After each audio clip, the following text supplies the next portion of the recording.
大人，您那双眼光盯着奴家的脚，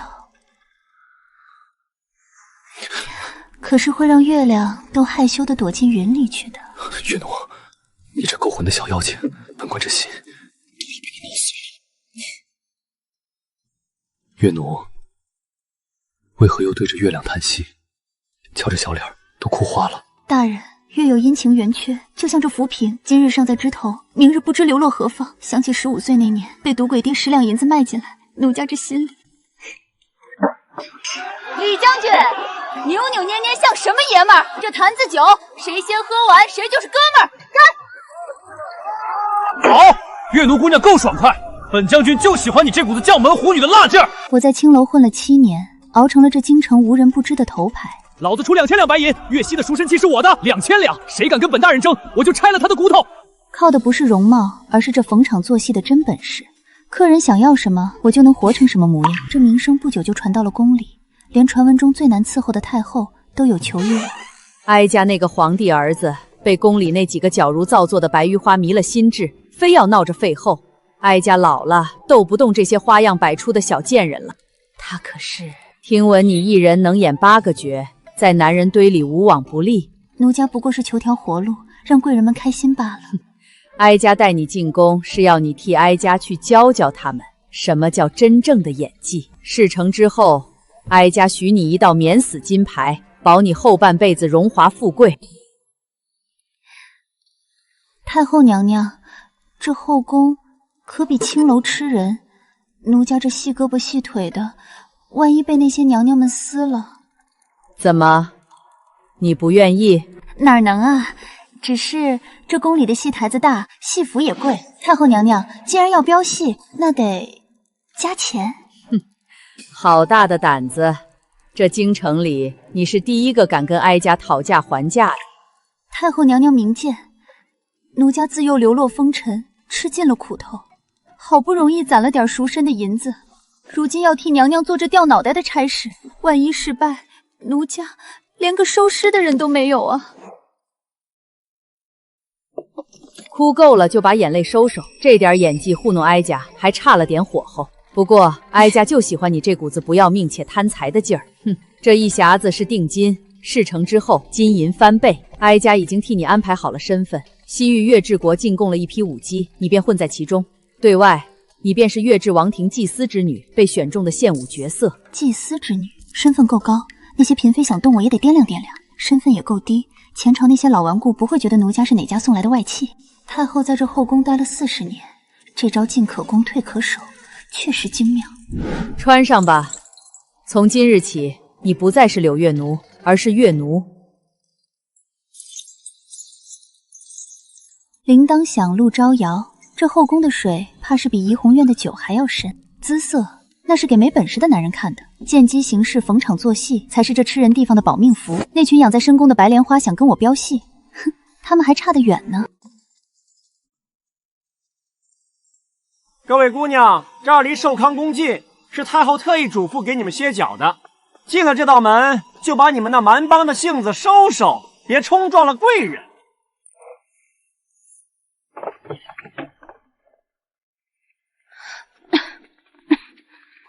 站住！没看见贵妃娘娘驾到吗？眼瞎了还是腿断了？还不滚过来跪下行礼！奴婢月奴参见贵妃娘娘。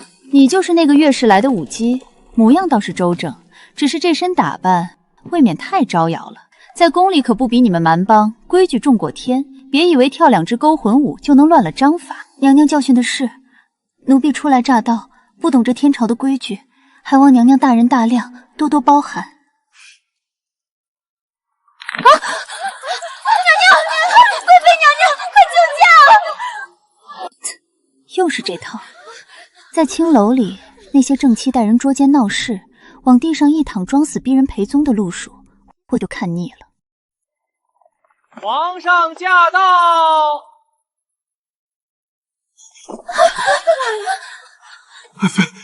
爱妃，你怎么了？太医，快传太医！贱婢，你竟敢对贵妃下手，你到底对她做了什么？陛下恕罪，奴婢当真什么都没做。方才贵妃娘娘正说着话，不知怎的就自己倒了下去，奴婢甚至连娘娘的衣角都没碰着。胡说！爱妃身子一向康健，方才还好好的，怎会无缘无故昏倒？定是你这蛮帮女子冲撞了她，想推卸责任，朕看你是活腻了。这时候越解释，男人越觉得你在狡辩。对付白莲花，得用更狠的路数。快，别愣着，快去太医院取一套最粗的银针来。你要干什么？你瞧娘娘面色发青，嘴唇乌紫，这在我们越族是邪毒入体的绝症，若不立刻施救，3刻钟内必会毒入心脉，到那时大罗神仙也难救。必须立刻刺破娘娘的食指，放出毒血，尤其是中指，中指连心。来，先扎这根，得扎深一些，扎到骨头，毒血才能放干净。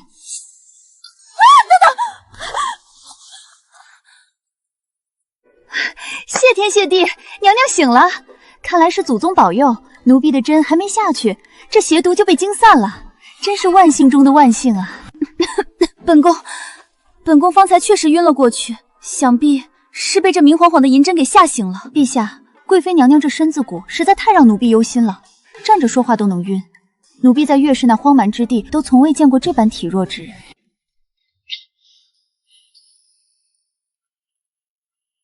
庄晕连呼吸都控制不住，眼珠子还在那儿滴溜溜转，这演技搁我们怡红院3天就被保姆把月钱扣光了。皇上驾到，贵妃娘娘驾到。太后娘娘，奴婢知道该怎么做。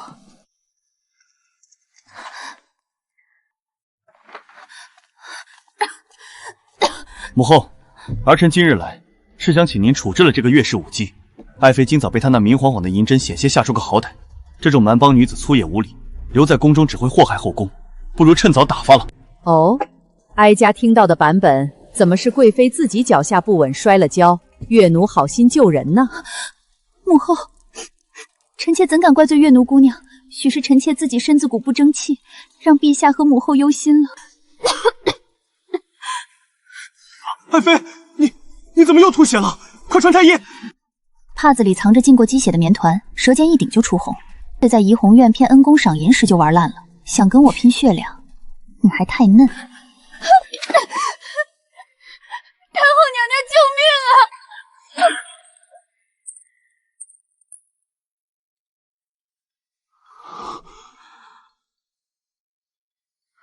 奴婢自幼体内积压奇毒，每逢受惊便会毒血倒流。方才见贵妃娘娘咳血，奴婢一时害怕，毒气攻心。放肆！这孩子在月氏就够苦了，到了哀家宫里还要被吓成这样，哀家的脸面往哪儿搁？贵妃娘娘，求您千万别再咳血了，您一咳，奴婢就害怕，奴婢命贱不要紧，万一毒血溅到娘娘凤袍上，奴婢万死难辞其咎啊！他是来告状的，现在反被扣了个吓死人的帽子。行了，都下去养着吧，谁也别再咳了。太后娘娘，这第一课降维打击，他若再来，奴婢还有20堂路数。行了，你也下去吧。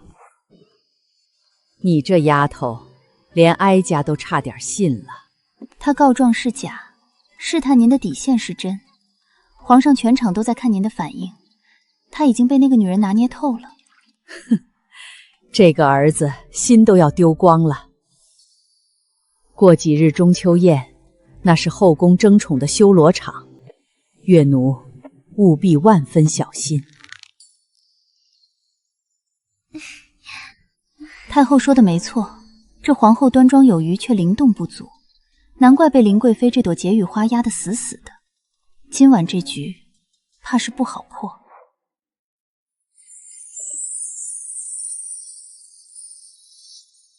好，武技不凡，赏。陛下，臣妾久力不胜，想去侧殿更衣。更衣，偏偏往池子往前走，这路数不对劲。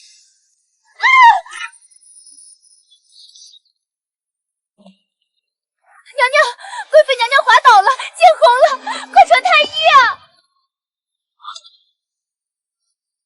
回禀陛下，贵妃娘娘已有2月身孕，方才这一摔，龙胎怕是保不住了。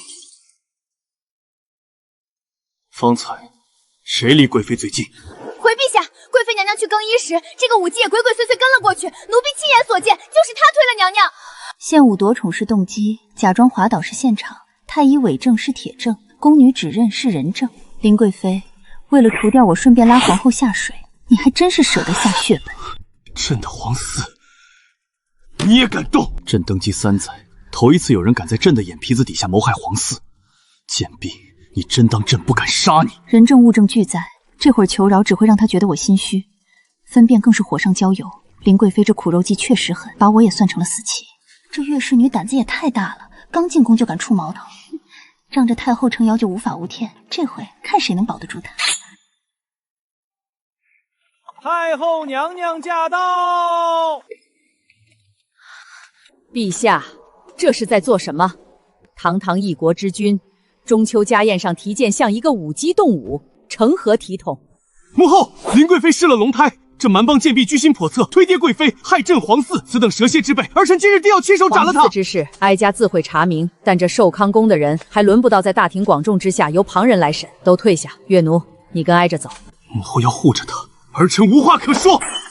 但若查不出真相，儿臣绝不善罢甘休。这事牵扯到皇嗣，即使是太后也不能直接替我辩解。她带我走，不是为了救我，而是为了能在她掌控的领地内给我留一线生机。我随太后回到了寿康宫。都退下，守好宫门，没哀家的旨意，谁也不许进来。岳奴，坐过来。哀家原以为让你入宫对付几个争宠的妃子，不过是陪着他们小打小闹，教教规矩。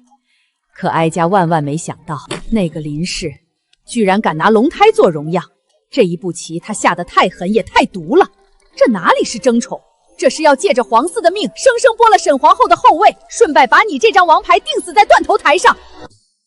皇帝刚才那个眼神，那是杀人的眼神，那是他的第一个孩子，他现在认定是你断了他的香火。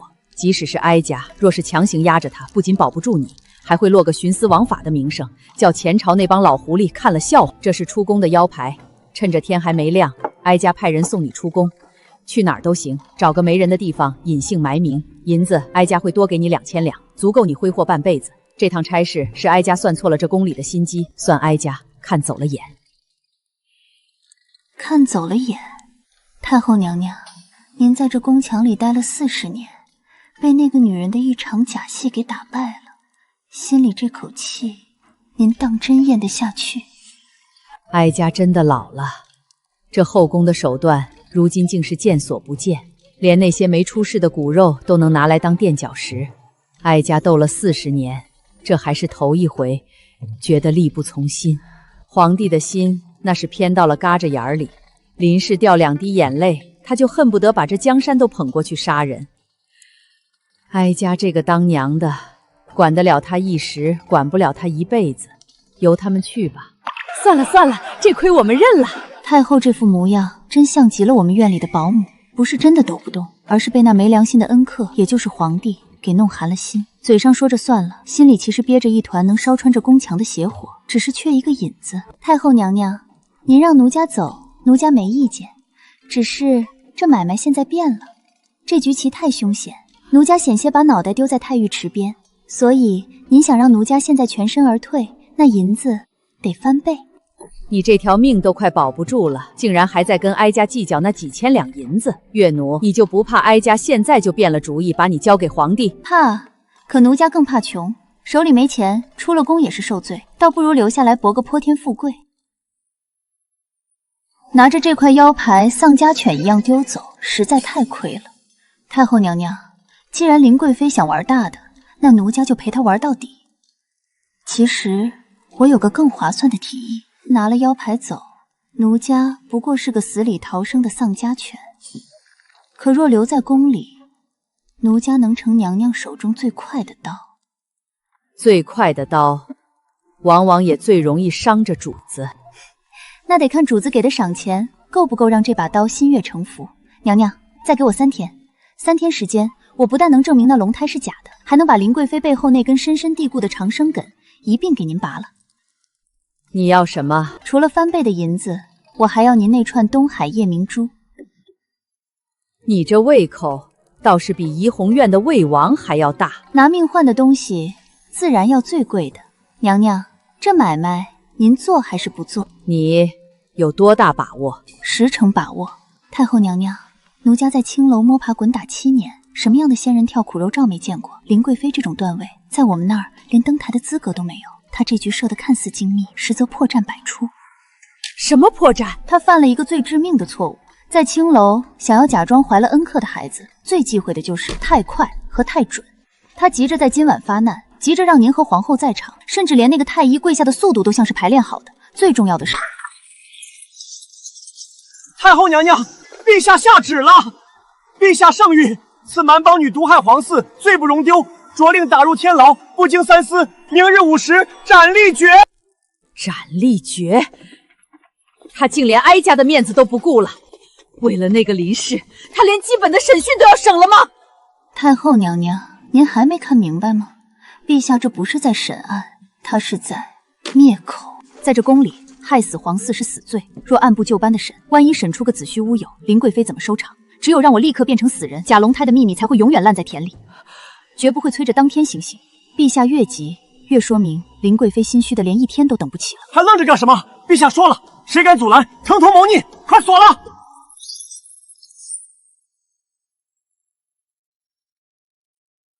太后娘娘，刀架在脖子上了，奴家的价码可就又高了。银子翻倍的事儿，您到底答不答应？给个准话，奴家才好放开手脚去拆了那白莲花的台。只要有足够的力气，这天牢也不过是奴家标戏的另一个台子罢了。都给哀家住手！银子、珠子，哀家都给你，但这块虎符能调动寿康宫800禁军，哀家现在把它交给你。3天之内，你要是翻不了这个盘，不仅你要死，哀家也会亲自送你去午门。3天？太后娘娘太小瞧奴家了，对付那帮软骨头的斯文人，3个时辰。没听见太后的话吗？现在本姑娘才是你们的主子。你俩带路去太医院。月姑娘，这大半夜的，太医院早就歇了，咱们没圣旨，硬闯可是……有虎符我就是圣旨，走快点，再磨蹭，我先拿你俩记起。什么人？夜闯太医？寿康宫办案，敢拦者杀无赦！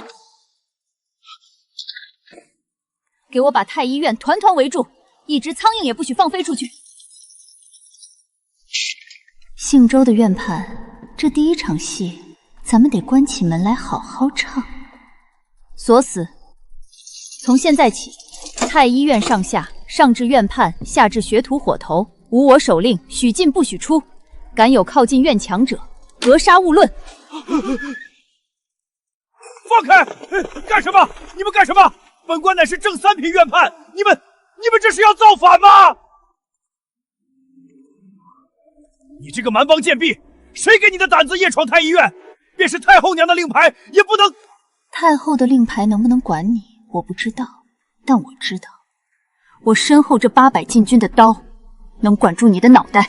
少废话，把今晚给林贵妃诊脉的脉案一字不差的给我吐出来。医者隐私，贵妃娘娘的脉象事关皇家延绵，岂能随便？随便？周大人，你是想随便交出脉案，还是想随便的全家流放？这就是今晚的脉案，微臣不敢有半点虚言。左寸滑而有力，右关弦而略数，诊断为2月有余之喜脉，胎动不安导致滑胎。周大人，你这记性可真好啊！宫宴之上，4周乱成一锅粥，你借着几盏破灯笼的光，半炷香都不到的功夫，就能写出连细微脉息都分毫不差的详尽脉案。这上面记得太顺了，顺的倒像是你在几天前就背熟了，专门等着今晚往上填呢。周大人，我这人耐心有限，我再问你最后一句话，你要想好了再答。今晚在太尉池边，你给林贵妃诊脉，从搭上手腕到得出结论，前后到底用了多久？约莫半炷香的时间。半炷香？周大人真是扁鹊再生，华佗转世啊！半炷香的功夫，你能定下胎气，还能在那种乱局里写出这么洋洋洒洒几百字的诊断，连左寸滑而有力，右关弦而略数，这种只有静心切脉才能探出的细微脉息，你都能记下。难不成大人的眼睛是透视眼，能隔着肚皮看清那未成型的龙胎不成？那是因为微臣医术精湛，熟能生巧。熟能生巧？我看你是未卜先知吧。这张纸上的墨迹和周大人的眼神一样，都在告诉我，这份脉案是你早就写好了，藏在袖子里，专门等着林贵妃往地上一躺，你就拿出来唱戏的。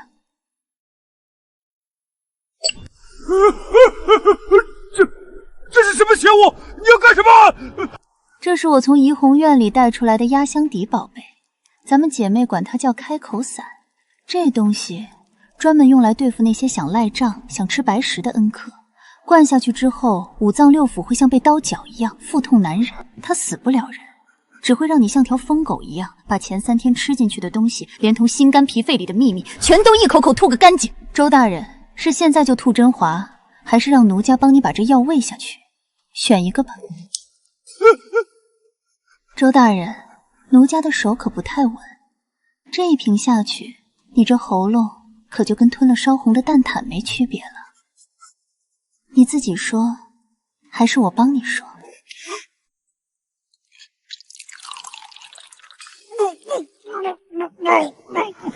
灌下去。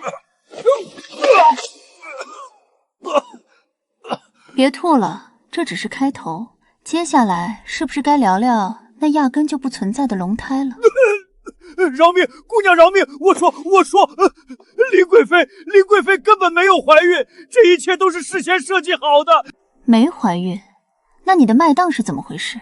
贵妃服下了一种叫红珠草的江南秘药，那东西药性极古怪，服下后3日内，脉象便会呈现出极其明显的滑脉特征，即便是再老练的太医，也难以分辨真伪啊。那池子边的血呢？难不成也是变出来的？是鸡血。他落水时，手里事先藏好了浸透鸡血的棉囊，趁着混乱捏破了抹在裙摆上。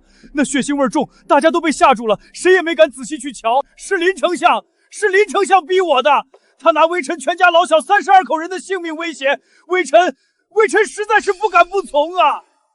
林丞相，原来大鱼在这儿呢。林丞相，当朝一品，门生故事遍布天下。周大人，你这靠山选得够硬，可惜啊，这山要是塌了，第一个压死的就是你这种跑腿的。林丞相为了保住贵妃的位子，能拿你全家的命当筹码。那你觉得，若是东窗事发，他是会舍了贵妃，还是会先杀你灭口？把你刚才说的那些安扎事，从林丞相如何受益，红珠草如何进宫，到今晚如何伪造脉号，一字不漏的给我写下来。不仅要写，还要签字画押。这若是落到丞相手里，微臣便是死无全尸啊！写完了，我保你全家平安，送你们出京；写不完，这瓶开口散我就一滴不剩的喂给你，让你在这太医院里像条烂掉的野狗一样肠穿肚烂而死。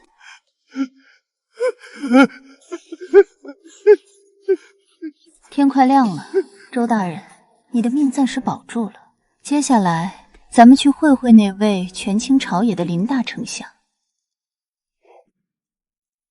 听闻贵妃昨夜遭了难，折损了皇嗣，本相带家眷特来探望，顺便找陛下讨个公道。丞相大人请，陛下早已在御书房候着了。陛下，老臣膝下唯有这一女，本指望她能为皇室开枝散叶，谁曾想竟在宫宴上被妖孽所害。那可是微臣尚未出世的外孙，更是陛下的嫡长子啊！陛下，老臣今日斗胆，有2件事不得不提。第一，贵妃痛失龙胎，全因沈皇后同与后宫无方，致使凶徒混入。此等无德之人，恳请陛下废除后位，以慰贵妃在天之灵，以及那个没福气的皇嗣。第二，那个叫月奴的舞姬，老臣已查明，她根本不是什么祭司之女，而是太后安插在后宫的眼线，实为居心叵测之徒。请陛下即刻下旨，将其就地正法，切莫因母子之情而寒了忠臣之心。丞相所言，朕自有主张。你先退下吧。陛下，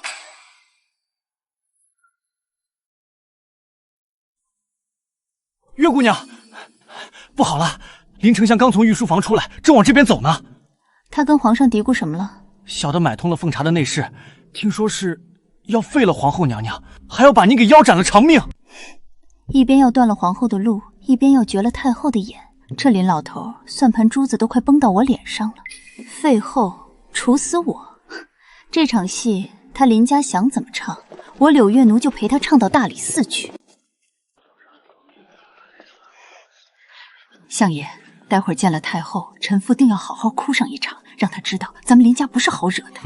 记住，不仅要哭，还要看清楚那老太婆的底气还剩几分。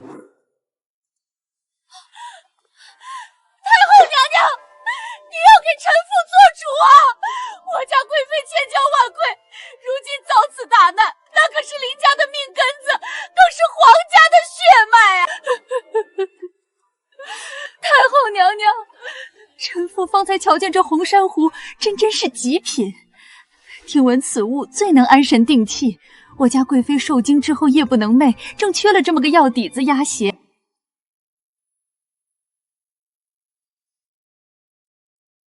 探望是假，趁火打劫是真。林家人这吃相，当真是比怡红院里抢地盘的泼皮还要难看。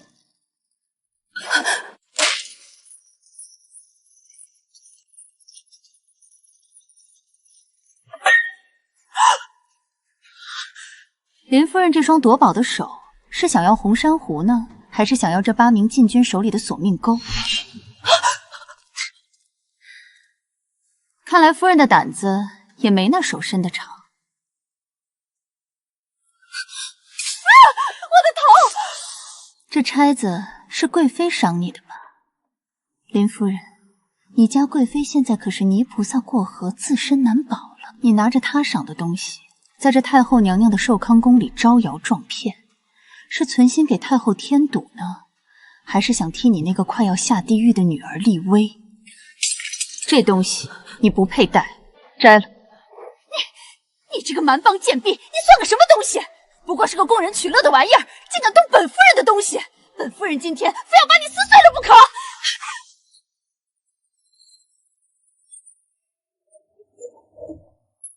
盯着我做什么？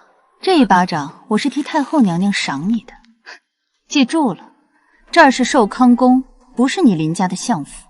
再敢狗仗人势，下一次掉的可就不是这几根头发了。林夫人，这一巴掌我是替太后娘娘赏你的。这尊红珊瑚是娘娘的心爱之物，更是先皇御赐。你一个外臣家眷，张口就要，伸手就抢，这叫僭越，更是藐视皇权。打你一巴掌，都算娘娘慈悲，免了你冲撞之罪。反了，当真是反了！你这贱籍舞姬，吃了雄心豹子胆，竟敢对朝廷一品命婢动手！来人，给本相拿下，把这个不知死活的贱婢拖出去，乱棍打死！林丞相，别费劲了，寿康宫的大门方才已经被禁军反锁了，这会儿没太后娘娘的旨意，就算是天王老子来了，也得在门外候着。林丞相，你从刚才进门起就急着要处死我，到底是因为我打了你夫人，还是你怕我活着说出什么你林家不该说的秘密？胡言乱语！本相一心为公，何惧之有？何惧之有？那咱们就请太医署的周院判出来对质如何？周大人昨夜在太医院哭着喊着交代了不少趣事。林丞相，认识这供状上的笔记吗？要不要奴家帮您念一段？假孕、滑胎、红珠草。丞相大人，这出戏您是想在寿康宫演完，还是想让奴家陪您去陛下的御书房唱个痛快？丞相大人，您瞧瞧这字迹多清秀啊！为了买通太医院，您这手笔可真不小。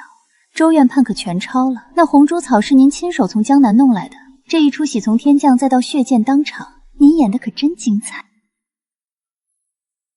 月奴姑娘，这青楼里的姑娘就是有本事，连本相都差点被你这声泪俱下的戏给唬住了。一个被严刑逼供吓破了胆的太医，他的胡言乱语你也敢拿来当证据，简直荒唐至极！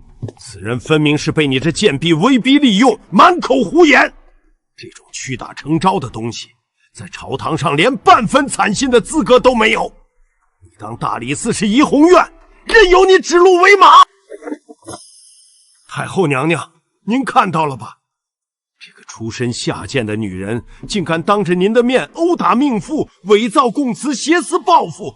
她这是在玩弄皇权，其心可诛啊！陛下视贵妃如珍宝，如今贵妃痛失龙胎，陛下本就悲痛万分。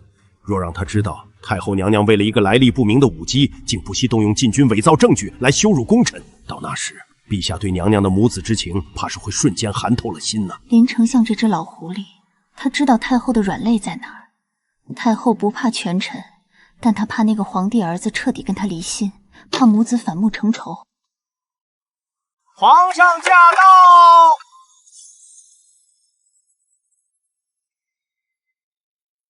母后，儿臣在御书房就听说寿康宫闹起来了，这究竟是怎么回事？陛下，你要给老臣妾做主啊！这蛮帮贱婢当着太后的面险些把老臣妾打死啊！陛下，您亲眼瞧见了，这越奴不仅殴打臣妻，藐视命妇，甚至还丧心病狂地伪造太医供词，诬陷贵妃假孕，其心之毒，其行之恶，简直令人发指。若不立刻将此妖女就地正法，大理寺的律法何在？皇家恳请陛下斩了这祸乱后宫的畜生！这老狐狸是在拿整座朝堂压皇上的，他在赌皇上不敢为了一个舞姬去动他这个权倾朝野的丞相。陛下，是真情还是假意？是忠臣还是国贼？这纸上写的清清楚楚，您读读看。皇帝深知林丞相在朝中根基深厚，党羽众多，若此时认了这份供状，就等于要和林家彻底撕破脸，这江山怕是要动荡。周院长向来胆小，这份供词未必是真，或许是屈打成招，不足为信。陛下不信太医的供词，奴家能理解。毕竟周院汉位卑言轻，周全不了这满朝文武的颜面。那这个呢？何道羞款！你一个武夷，手里怎会有工部的账册？陛下有所不知，奴家在那怡红院里待了7年，那地方啊，男人醉了酒，这心门就像烂了栓的城墙，什么龌龊事都敢往外掏。修敌？修个屁！那80万两拨下来，分到老子手里才几个子儿，大头还不都顺着水路，直接进了林相爷在苏州的钱庄。7年间，这类酒后真言，奴家一字不落地记在心里。3年前江南水灾，陛下拨银80万两用于救灾，可实际上发到灾民手里的不足5万两，剩下的银子去哪儿了？核对数额、时间、经手人，这一笔笔血债全进了林丞相您那座富丽堂皇的私宅里。这是真的？陛下，莫听这妖女胡言乱语，她从哪儿弄来的这些伪证？这定是沈家勾结外邦，想要陷害老臣啊！太后娘娘，这就是奴家答应入宫的底牌。您要清后宫，奴家给您扫朝堂。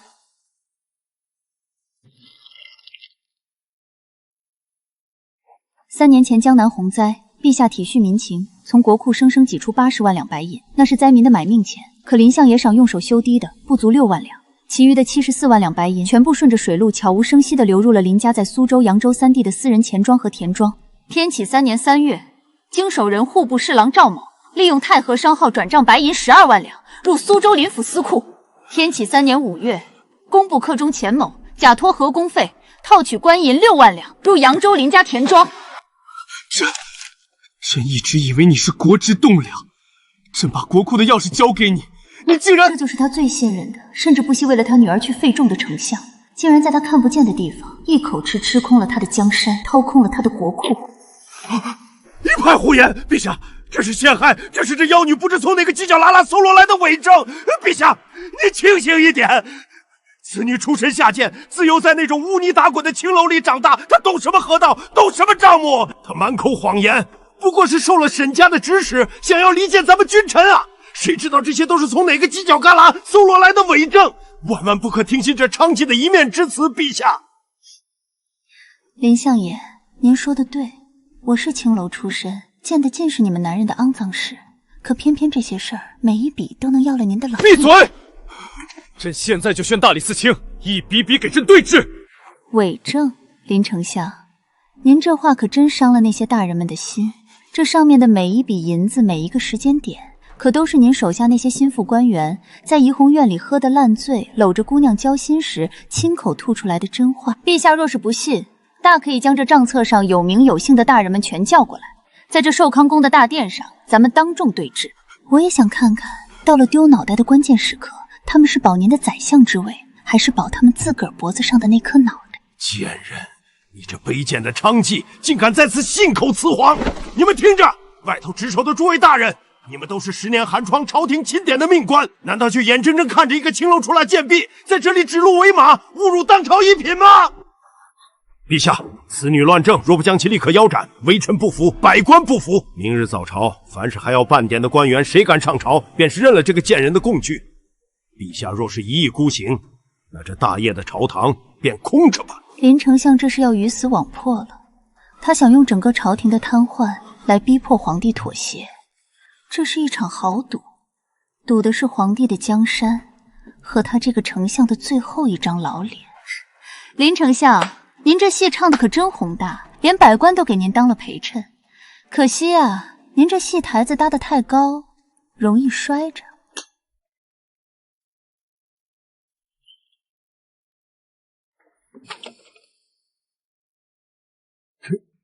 这是什么？林丞相，您以为这天下只有您一个人的账能查？礼部侍郎张大人去年8月15在揽月楼包了3天的场子，花了2000两银子博红颜一笑也就罢了，临走竟然还赊了800两的账没给，最后是抱着2个姑娘从后门翻墙溜的。再瞧瞧这位兵部郎中赵大人，在青楼喝高了跟人吹牛，说自己这正5品的官衔是靠给林相爷您送了1000亩良田才换来的。赵大人还心疼呢，说那地里产的粮食够他吃10辈子。吏部考公司的孙主事在姑娘怀里哭的那叫一个惨啊！他说自己手上沾了3条人命，全都是替林丞相您办的脏事儿，处理得干干净净，连骨头碴子都没剩。林丞相，这一箱子真言要是全抖落出来，您觉得明天早朝那百官是敢跟着您罢朝，还是敢跪在陛下脚下求着保住脑袋？林丞相，其实青楼真是个好地方，男人们白天在朝堂上做的秉直，个个道貌岸然，忧国忧民，可到了晚上钻进咱们姐妹的怀里，那心缝比漏风的筛子还大，什么脏的臭的掉脑袋的实话都敢往外掏。您刚才说要让文武百官集体罢朝来保您，行啊，那咱们就赌一把。您猜这些大男人是会为了保住您的行位去得罪陛下，还是会为了保住自个儿那颗丑闻而摇摇欲坠的脑袋，反手就把您给卖了？既然您喜欢玩大的，奴家陪您玩到底。您要罢朝，奴家就让这京城翻个天。陛下，臣妾求您一件事，明天一早，只要有一个官员敢无故缺席，奴家就让人把这些东西抄上100份、1000份，贴满京城的大街小巷，让那茶馆的说书先生编成曲儿，让全天下百姓都听听，他们眼中清正廉洁的大人们，私底下都是些什么货色。你敢？你这泼妇，你敢毁了朝廷的体面？我敢。林相爷，您是不是忘了我是从哪儿出来的？我是怡红院出来的贱籍，我是泥沼里滚大的。我这种人最没的就是脸面。光脚的不怕穿鞋的，我柳月奴贱命一条，拿我的命换你们林家满门抄斩，换这朝堂换上一批新血，这买卖我赚翻了。这世上的公理有时候讲不通，但恶却一定怕比他更狠、更无所顾忌的绝。完了，全完了！太后娘娘，这戏唱到这儿，收尾的事儿该交给陛下了。朕曾想过，朕的朝堂或许有杀力，却没想过朕最倚重的丞相竟然是掏空朕江山的硕叔。这江山的一砖一瓦，灾民的一口口活命粮，在林家妇女眼里不过是满足私欲的玩物。来人，摘去林丞相的乌纱官帽，收缴其相国印印，即刻押入天牢刑部御史台3司会诊，一笔笔账，这样他吐个干净。陛下饶命啊！老臣罪该万死，可看在老臣为朝廷效力了整整20年的份上，看在老臣为大业江山呕心沥血的份上，饶了老臣这回吧。效力20年，林爱卿，你记得可真清楚啊！你确实为朝廷效力了20年，可这账册也告诉朕，你在这个位子上也足足偷了朝廷20年，每一分官银，每一条人命，都是你这20年积攒下的累累血债。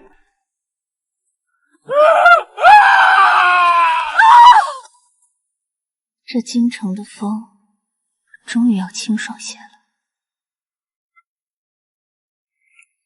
慢着！你连这些都要抢？夫人，这些东西每一克金子都沾着江南灾民的血，是拿贪墨的赃银打的。他们该回的地方是国库，不是你这颗快要保不住的脑袋上。嬷嬷，替娘娘收好，这可是咱们大业江山的半壁江山呢。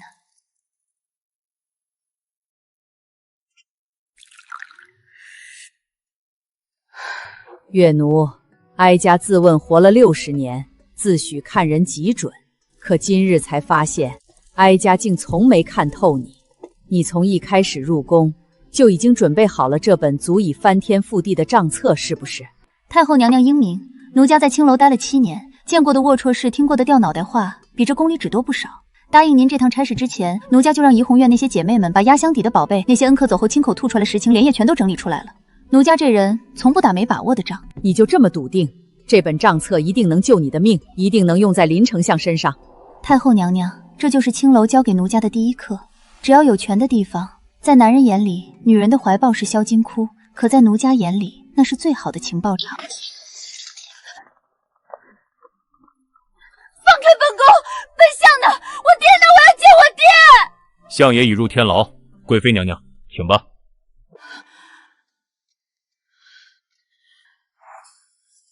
回禀陛下，微臣复诊，林氏体内虽有红珠草残油，但却未怀有身孕，一切皆是假象。陛下，公公，本宫心口疼，快去禀报陛下，说臣妾晕倒了，快去啊！陛下，臣妾疼，陛下，臣妾真的疼。母后。儿臣不孝，儿臣被蒙了心，竟被那林家妇女玩弄于股掌之中，险些废了贤后，冤了忠良。看啊，这就是帝王。林贵妃在冷宫喊疼的时候，她在这儿也深情。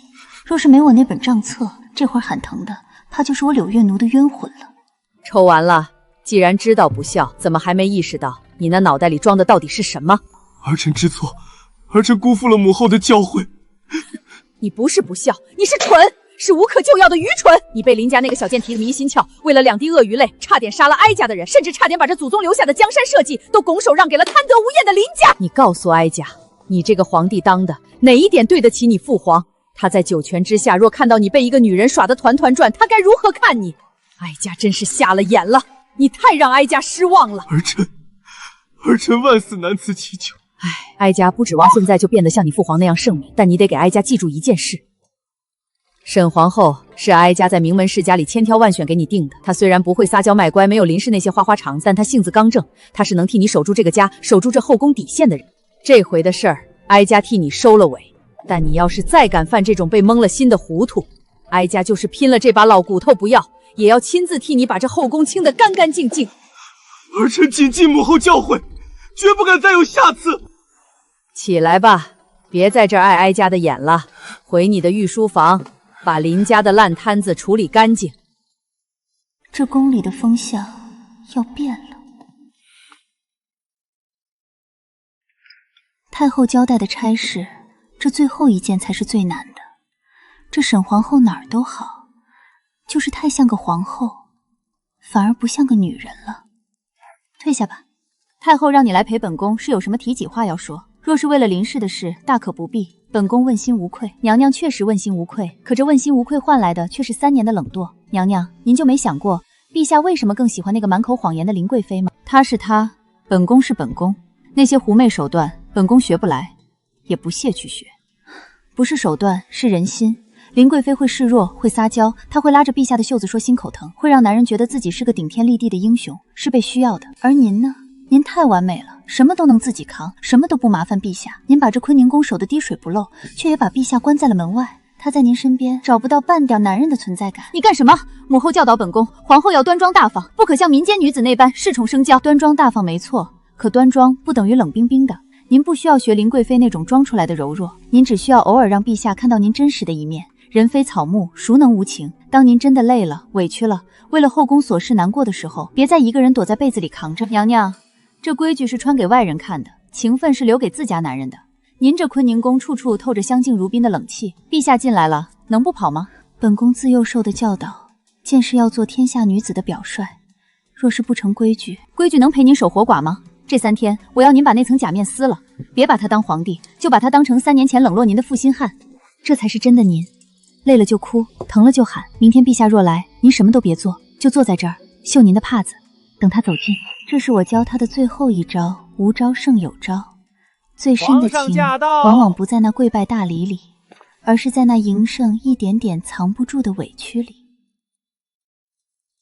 皇后，你怎么不接驾？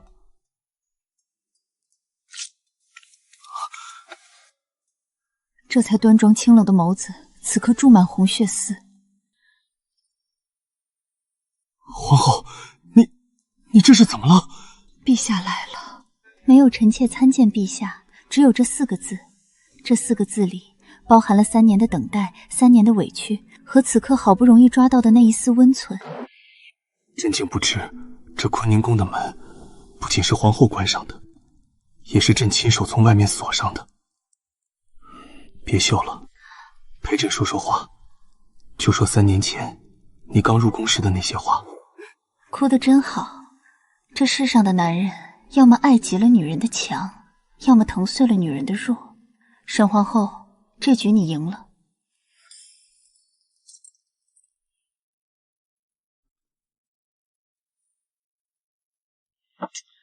2匣子赤金圆珠，每一颗都够寻常人家吃喝1年。太后娘娘这手笔，当真是把奴家的命买得足足的。还有这20匹上好的蜀锦，玉石件件是孤品，核算下来，少说也有2万两银子。2万两，在京城置办2套带天营的大宅子，再买几10亩良田，这后半辈子的头牌日子就算是不愁了。宫里的戏台子是大，可唱戏的人太苦，还是银子最真，不骗人，也不伤心。等出了宫，我就再也不是谁的棋子，而是这大夜朝最有钱的自由身。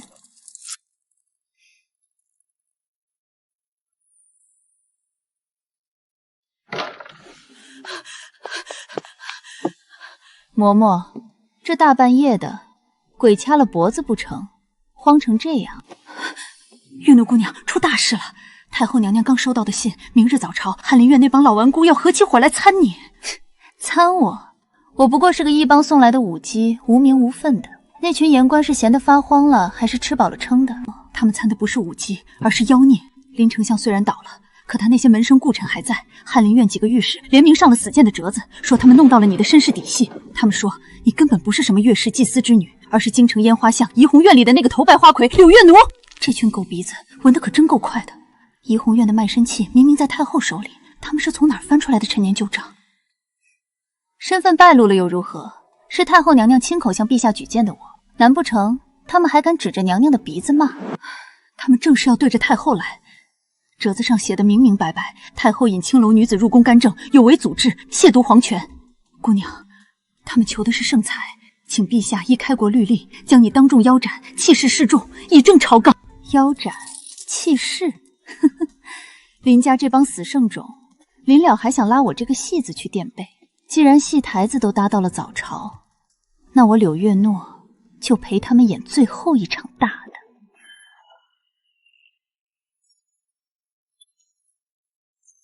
放肆！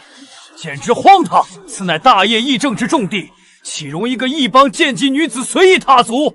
祸水，这是祸水入朝啊！陛下，老臣要弹劾，臣手中持有铁证，此女根本不是什么月氏祭司之女，此女名叫柳月奴，乃是京城烟花巷中那声名狼藉的怡红院里的头牌花魁。是个人尽可夫的娼妓。太后娘娘竟将青楼妓女引入后宫，干预朝政，构陷老臣，这实乃我朝开国以来闻所未闻之奇耻大辱，实乃亵渎祖宗基业的惊天丑闻。臣请陛下将即刻依照大业的妖女腰斩于市，收集高悬午门，以儆效尤，以正我朝堂浩然纲常。臣复议，皇家尊严不容玷污。臣亦复议，请陛下赐死此等安杂女子，以为先嘴之灵。朕知道她是月奴，可朕没想到林家竟然能把证据翻到金銮殿上来，这让朕怎么救？众目睽睽之下，朕若徇私，这江山朕还要不要了？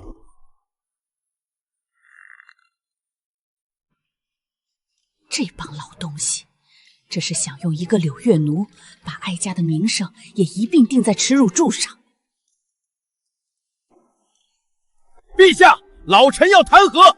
陛下，此事关乎大业朝百年皇家体面，关乎祖宗传下来的法度。若今日放任一个青楼女子在朝堂上指手画脚，这天下文人谁还会对圣存敬畏？万万不可姑息，请陛下即刻下旨。方大人说的没错，我确实不是什么月氏祭司之女。方大人说的一点都没错，我叫柳月奴，15岁被赌鬼爹卖进了京城怡红院，在那风月场里整整待了7年，是各位达官贵人们争相点名的红帐之人。在这7年里，奴家陪过的客人，在座的各位大人们里头，少说也有20多个吧。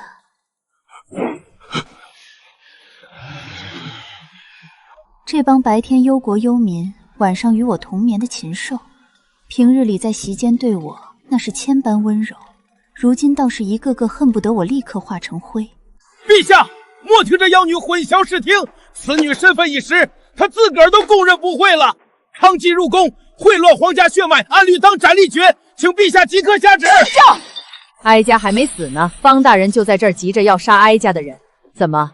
这大业的朝堂，如今是由你方大人说了算了。哀家倒要好好问问方大人，你手上那张所谓的铁证，那张捂了7年的卖身契，到底是从哪里弄来的？回太后，是有人看不过这妖女乱政，秘密送到臣府上的。臣也是为了江山社稷。好一个秘密送到！方大人，你当哀家是3岁孩童不成？林丞相的那个好儿子，如今还在大理寺当差吧？他动用职权，私自调阅县级档案，转手就送到了你这位至交好友的手里。你们一个利用公器泄私愤，一个拿着赃物伪造弹劾。方大人，你好大的胆子！方大人，哀家再问你最后一遍，你今日在这金銮殿上口口声声要腰斩弃市，你弹劾的到底是这个女子，还是哀家？臣不敢，臣万死不敢！臣弹劾的是这柳氏，是这青楼贱籍，绝不敢冲撞太后啊！哼，你弹劾的就是哀家。柳月奴是哀家亲手带进宫的，他做的每一件事儿，杀的每一个人，抄的每一笔账，全都是哀家亲口授意的。你说他干预朝政，那就是说哀家干预朝政；你说他该腰斩，那是不是哀家也该陪着他去那午门走一遭，一起死给你看啊？哼，方大人，这种见不得光的东西，亏你也敢把它当成宝。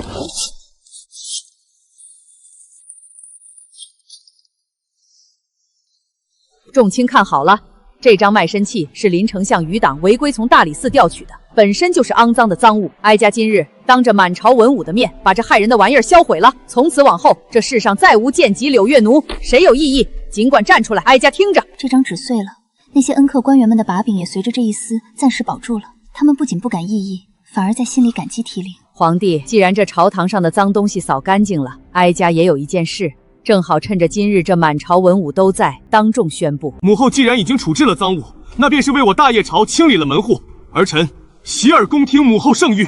月奴此女虽出身卑微，流落风尘，但她心怀大义，更是为朝廷铲除了林家这颗深埋20年的毒瘤，其功劳之大，丝毫不逊于前方将士。哀家今日决定任月奴为异姓义女，封安平长公主，赐免死金牌一面。从今日起，她的贱籍档案在大理寺一笔勾销。谁若是再敢拿她的出身说三道四，那就是在指着哀家的鼻子骂，那就是跟哀家过不去。太后英明，太后圣明，臣等谨遵长公主敕令。林丞相那个在大理寺当差的好儿子，利用职务撕掉公文，构陷长公主，即刻捉拿归案。打入死牢。方大人，廷杖40，革职查办，走吧。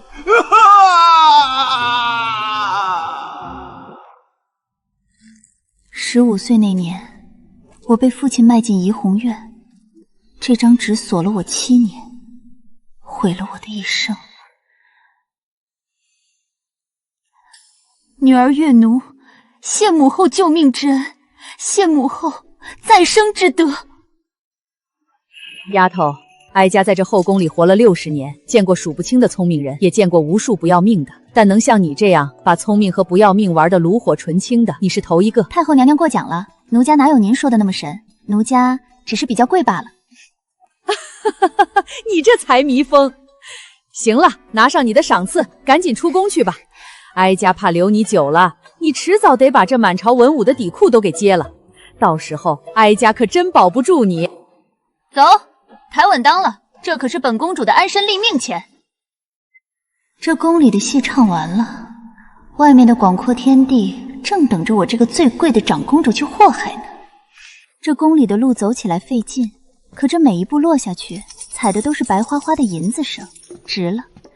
以前在院里送恩客出门得说官人慢走，今天我走，这满朝文武却没一个敢出声。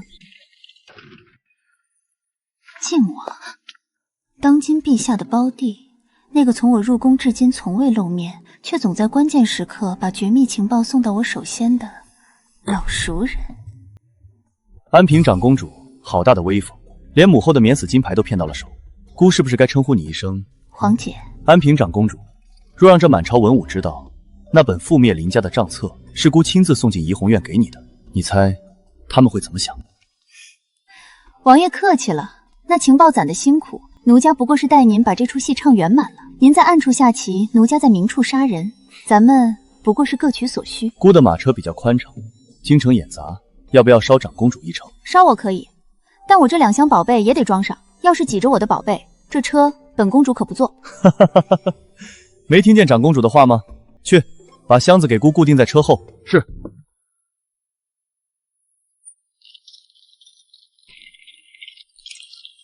长公主离了宫，下一步去哪？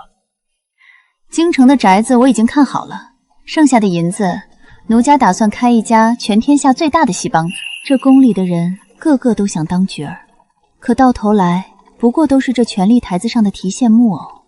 算计确实多，可挣来的银子当真是沉手。这趟买卖奴家做赢了。这红尘滚滚，金银万两，我柳月奴从此只为自己唱戏。